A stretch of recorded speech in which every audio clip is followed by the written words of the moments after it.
I bought this WASR-10 with the idea of assembling my version of a modernized AK. The final configuration had to have the ability to run a sling, white light, and optic. I wanted something reliable that I would grab in a shit hits the fan type situation. I prefer 30 cal over 223 for that purpose.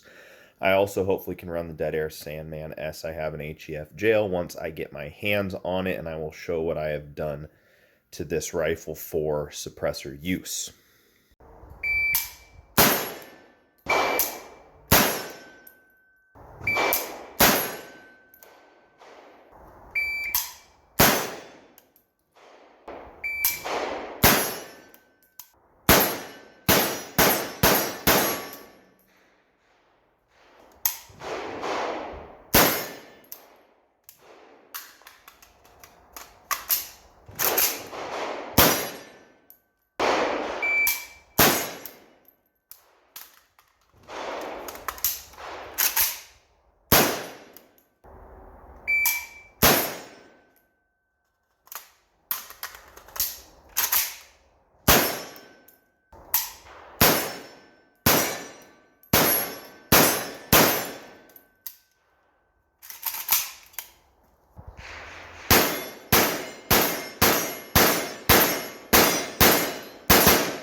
So why did I start with a WASR for this project? Quality can be a mixed bag with the WASR platform in terms of fit, finish, and sight block alignment, but they are, in my experience, extremely reliable. I've had a Ban Arrow WASR-10 for just over 20 years and shot thousands of rounds through it and never had a malfunction I could attribute to the firearm.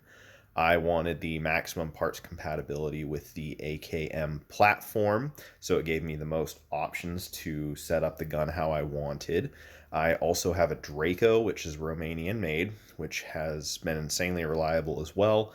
The WASR is one of the closest things to a factory comm block rifle you can get right now. They are reasonably priced, and they have forged and chrome lined barrels and forged internals where it counts, and I would rather buy import AKs while they are still available. This gun is going to be painted because the finish on the WASRs is shit, and I want it to be kind of a woodland camo for the type of environment that I live in. But I wanted to go over the parts that I used for this firearm before I painted it because it's easier to see what they are. So to run my favorite B5 Bravo stock on this guy, I used a Definitive Arms buffer tube adapter and just some standard buffer tube hardware and a buffer tube. This is great if you're going to run optics, but it actually puts the stock up so high in the receiver that it's really hard to line up your iron sight. So I wouldn't recommend this unless you're planning on running an optic. I'm running a Krebs enhanced safety. This is the FIME Group 2-stage enhanced trigger. I like 2-stage triggers, so I wanted to give it a try. It's okay. I may swap it out for an ALG eventually, not really sure. Tango down grip, and I stippled it with a scale pattern to make it really grippy and aggressive, because that's how I like my pistol grips. These are KNS enhanced trigger pins. And then, of course, on the inside, I have a trigger pin retaining plate for ease of assembly and disassembly. Let's get an idea about trigger action and weight here on this FIME Group enhanced 2-stage trigger. This is the one that has the lighter of the trigger pulls of their two options and kind of the flatter trigger shoe, which I like. There's your take up, pretty long. And then the wall isn't very well defined. It's pretty easy to just kind of roll right through it. There is quite a bit of over travel. The reset is a bit long, but nice and positive, tactile and audible. There is no trigger slap on this one, which is really nice.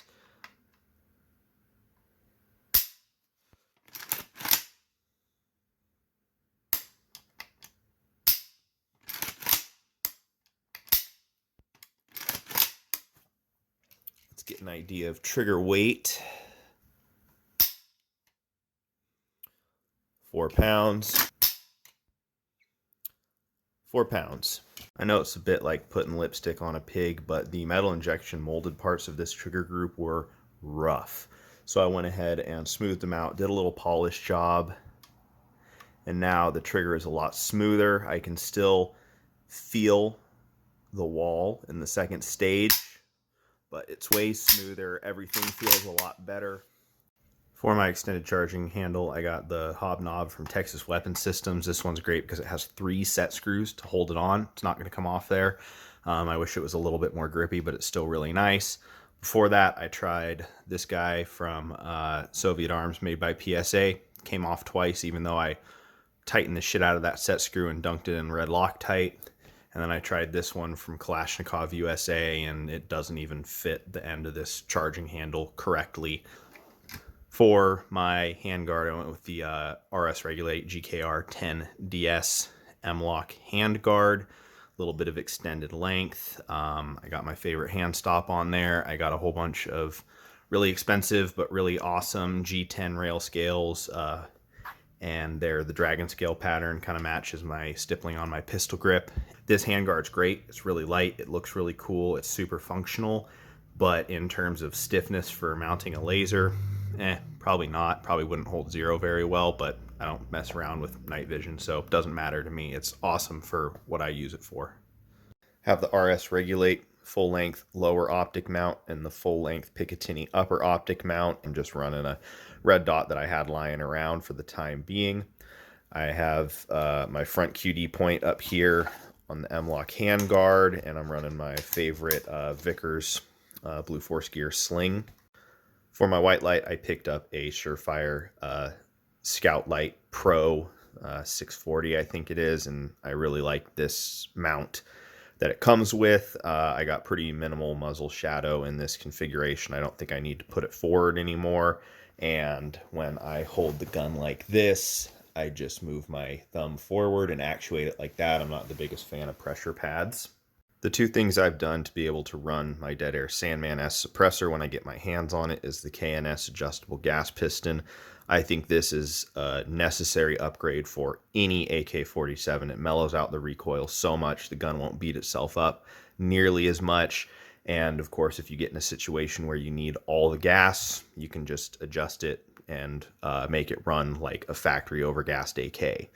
This is the new Sons of Liberty Gunworks Nox muzzle device for the AK, and the cool thing about it is that it doesn't run shims up against the face of the muzzle. It actually has a separate little insert that threads into the 14x1 left-hand threads, and then that sets the distance that the muzzle device comes back so you can time it, and I feel like it locks onto the muzzle and comes up against it a little bit more solid than if you use shims. I checked it with a bore alignment rod, and of course I'll check it again with a bore alignment rod when I get my suppressor, but it looks like it's really, really straight and concentric with the bore. So hopefully I'll be able to run that can on here and not have to worry about baffle strikes. I have painted the rifle using Brownell's Alumahide.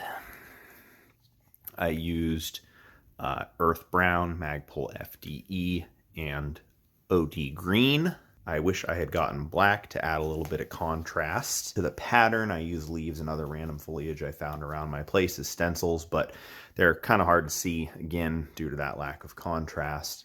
While running the red dot, I was thinking of what optic I wanted on this gun long term. It was between a Prism scope and an LPVO.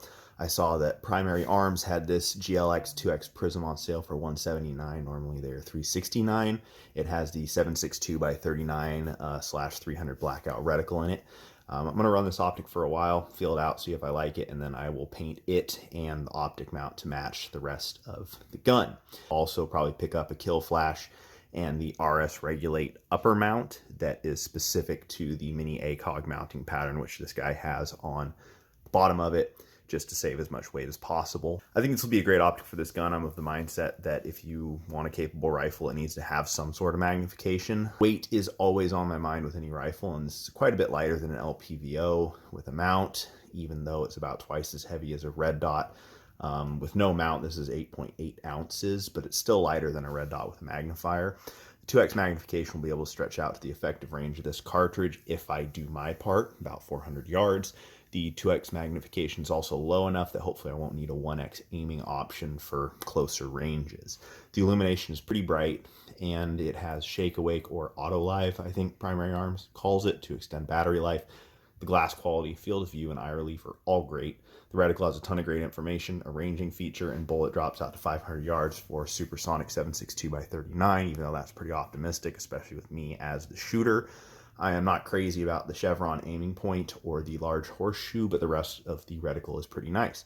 This optic should be durable, it's weight conscious, and it will enhance the capabilities of the rifle for my use cases. The price point was great too. Yes, I'm compromising on the 1x and the top end magnification, but I think in terms of general purpose needs, it will do everything I need it to just fine.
I'm going to give my final thoughts on this rifle while you watch me botch a bunch of reloads. I have this rifle very well set up to my liking at this point. The more I shot the 2X Prism from Primary Arms, the more I liked it. It was fast enough at close range and easy to make hits out to 200 yards. I hope to shoot it, 400 or 500 yards at some point and see what I can do. The reticle, illumination, glass, clarity, field of view, eye box, and eye relief are all great. The recoil of the rifle is mellow with the muzzle device and adjustable gas piston. The furniture and controls are set up nicely for me and work really well. I am pleased with how the paint came out, and I think it looks rad. When I need to touch it up, I'll add some black for more contrast in the foliage pattern. I shot about 6 or 7 types of ammo through this, and it was extremely reliable once I adjusted the gas piston to cycle reliably with the lightest power ammunition I had. It functioned with all the magazines I tried, the only exception being the US Palm mags. The feed lips were so thick on them that the bolt would go over the top of the round and not pick it up.